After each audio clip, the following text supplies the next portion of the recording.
இந்த படத்தோட பேரை கேட்டதுக்கு அப்புறம் உங்க மனசுல 1000 எண்ணங்கள் வந்திருக்கலாங்க. கவின் இந்த படத்துல கிசுகளை அடிச்சு செதறடிச்சிருப்பாரு. அது மட்டும் இல்லாம இதுல பல கில்மா சீன்களும் இருக்கும். ஏன்னா படம் பேரு கிஸ்ல, அதனால சில பல விஷயங்கள் இந்த படத்துல இருக்கும் அப்படின்னு நினைச்சு நீங்க தியேட்டர்ல போய் உட்காருவீங்க. ஆனா மிகப்பெரிய ஏமாற்றத்தோட தான் திரும்ப வருவீங்க.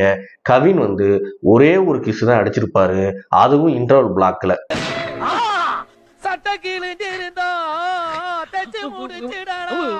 இந்த படத்துடைய ஹீரோ கவின்க. கவின் உண்மையாவே சூப்பரா நடிச்சிருந்தாருங்க. அது மட்டும் இல்லாம அவருடைய ஃபைட்டா இருக்கட்டும், காமெடி சென்ஸா இருக்கட்டும், எல்லாமே சூப்பரா இருந்துச்சு. டேய், நீங்க லவ் பண்றது இன்ஸ்டால போட்டா பரவாயில்லடா, இன்ஸ்டால போடுறதுக்கு எதுக்கு லவ் பண்றீங்க?